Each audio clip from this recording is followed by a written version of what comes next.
पाकिस्तान खिसारे में है, मोराल कैसा है? और आखिरी T20 मैच को लेके आज आप लोग पहुंचे हैं, यहाँ पे ट्रेनिंग भी की है। सो फैंस तो बहुत मायूस हैं। आप कैसे अपनी टीम को, यंग टीम है, उसको लिफ्ट कर रहे हैं कि आखिरी मैच के लिए भी उसी तरीके से जाएं जिस तरीके से ऑकलैंड में गए थे? देखिए, डेफिनेटली 3-1 सीरीज़ में हो चुका है इस वक्त, और मोराल जो है वो इसका डाउन था। लेकिन अब जाहिर सी बात है, यंग टीम है, तो आपने पिछले मैचेस में देखा जिस तरह उनकी एनर्जी थी। वो के मैच हम हार गए, जो आपकी फाइटिंग स्पिरिट आपको नजर आई, जो एनर्जी आपको नजर आई, तो हमारा एज कोचेस हमारा ये काम है कि उनको मोटिवेट करें, क्योंकि ये इंटरनेशनल मैच है कि कोई सीरीज़ हार गए इसका मतलब ये नहीं है कि हम जो है ना आउट हो जाएं, क्योंकि हमने पाकिस्तान के लिए मैच खेलना है और पाकिस्तान कोशिश करेंगे कि हम जो है ना सीरीज़ 3-2 करके जाएं यहाँ से। अजहर भाई, बड़ा फेयर तनकीद भी हो रही है और फैंस का भी सवाल है कि आकिब जावेद और अजहर महमूद पाकिस्तान के दो बेहतरीन बॉलर अपने दौर के गुजरे हैं, और आपके पास शाहीन और हारिस बॉलर भी अच्छे हैं, लेकिन हम 202 दफ़ा कंसीड कर गए हैं। क्या इशू है? हम T20 क्रिकेट में इतने अच्छे होते थे, हम पीछे जा रहे हैं। आकिब भाई से भी मैंने ये सवाल किया था, आपका क्या तज्जिया है?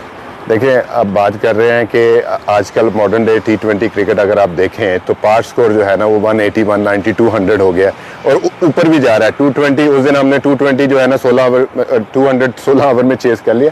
तो गेम हैज़ चेंज। अगर लोगों के दिमागों में ये चीज़ है कि हम वो 160 इस पार स्कोर, तो वो अब ऐसा नहीं है, क्योंकि मॉडर्न डे क्रिकेट जो है ना वो चेंज हो गई है। पहले ये होता था कि यॉर्कर आप करते थे तो आपके पास ये चांस होता था कि आप लॉन्ग ऑन पे हिट करेंगे। अब प्लेयर्स के पास डिफरेंट शॉट आ गए हैं, रैम्प शॉट आ गया है, पैडल शॉट आ गया है, तो बड़ा मुश्किल है। और अगर आप चेंज यॉर्कर में आप मिस करते हैं तो सीधा छक्का है।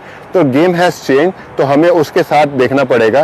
जहाँ तक आपने शाहीन की बात की, जहाँ तक आप हारिस की बात की, अगर आप उनकी परफॉर्मेंसेस देखें अभी इस मैचेस में शाहीन की परफॉर्मेंस अप फ्रंट, पिछले मैच में अगर आप देखें पहले ओवर में 3-4 दफ़ा चांस मिला, अनलकी 2 एज पे चौके हो गए, तो आपको लक भी चाहिए। हारिस इसमें बहुत अच्छी बॉलिंग कर रहे हैं। हारिस हमारा जो है ना वो जब भी आए हैं उन्होंने हमें विकेट लेके दी है। Definitely game has change. अगर आप वो पार स्कोर की बात करते हैं जैसे वो बात कर रहे हैं, 200 हो गया, अब वो 160 या 150 नहीं रहा।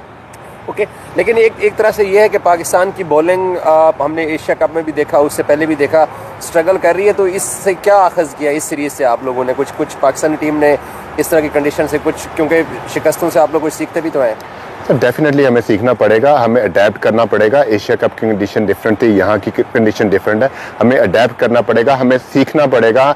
हमें यस डेफिनेटली आपको, अगर हम करते हैं as a bowling unit, like हम जब बात करते हैं, हमने इंडिविजुअल परफॉर्मेंस किया। हारिस ने परफॉर्म की, उसके साथ जो है ना दूसरे बॉलरों ने उस दिन वैसी परफॉर्मेंस नहीं की। एज अ बॉलिंग यूनिट हम वैसा परफॉर्म नहीं कर रहे जैसा हमें करना चाहिए। ये ऑनेस्टी है, वो सबके सामने है। वैसा हम परफॉर्म नहीं कर रहे। एक बंदा अच्छी परफॉर्मेंस कर रहा है, दूसरा बंदा वो लीड कर रहा है। ये भी बैटिंग पार्टनरशिप की तरह है कि जैसे हमारे सारे 3 बॉलर अच्छी बॉलिंग करेंगे तो आपका चांसेस हो जाते हैं कि आप जो है ना विकेटें भी ले सकते हैं और आप मैच भी जीत सकते हैं। अब आप क्योंकि सिलेक्शन का पैनल का हिस्सा नहीं है, बट आपको यंग टीम मिली, आकिब के साथ मिल के आपने किया है, कैसा एक्सपीरियंस रहा है इन यंग प्लेयर्स को इन मुश्किल कंडीशन के अंदर कोच करके, सिखा के? हम जो फ्यूचर को देख रहे हैं ब्राइट पाकिस्तान क्रिकेट का अगले 2 इवेंट्स के अंदर या 4-5 साल के, तो आपका कैसा एक्सपीरियंस रहा है? बहुत अच्छा एक्सपीरियंस है। अगर आप प्लेयर्स को देखें तो इसी तरह ही अडेप्ट होता है। अगर हम उस दिन बात कर रहे थे कि हम जो स्पिनर की बात कर रहे थे कि इब्रार हमारा बेस्ट मतलब जो है ना वो स्पिनर है, उसके 8 T20 मैचेस हो गए। 8 T20 मैचेस कुछ भी नहीं होते कि इंटरनेशनली इतना ज़्यादा खेला नहीं है। एक्सपीरियंस खेल के आता है। और जो आप ये यंग टीम की बात कर रहे हैं, यहाँ पे क्या था, हमें किस चीज़ के चैलेंजेस से? अगर आप बैटिंग की बात करें तो हमें चैलेंजेस यहाँ पे थे बाउंस और पेस के। अगर आप देखें कि पहला मैंने कभी भी नहीं देखा कि इतना बाउंसर जो पहले मैच में था, इतना बाउंसर यहाँ पे हुआ हो, कभी भी नहीं देखा मैंने। हमने क्या किया कि क्योंकि हमारे प्लेयर्स जो हैं वो पाकिस्तान में खेलते हैं, वहाँ पे बॉल इस तरह आता नहीं, आप पुल मार सकते हैं, वहाँ पे हमने फाइट की। Then as a team unit, as a team management we discuss कि आपने पेस के साथ फाइट नहीं करना, पेस के को यूज़ करना है, पेस को यूज़ करें। हमने थर्ड वाले T20 में पेस को यूज़ किया। लास्ट वाले मैच में फिर यही हुआ कि हम पेस को जो है ना फाइट करने चले गए। तो हमें ये चीज़ों से, प्लेयरों से बात हो रही है, वो सीख रहे हैं इन चीज़ों से। यही था कि बॉलिंग में भी जो है ना, अगर बॉलिंग की बात करें तो लेंथ, यहाँ पे कौन सी लेंथ बेहतर है जिसको आप विकेटों को टारगेट कर सकते हैं। यहाँ आप थोड़ा सा शॉर्ट ऑफ अ लेंथ करते हैं तो इनके लिए ऊपर आता है बॉल, तो इनके कट और पुल इनके ब्रेड एंड बटर है, तो उसमें आपको ज़्यादा रन हुए। और कल के मैच के लिए कोई आप चेंज देख रहे हैं आप?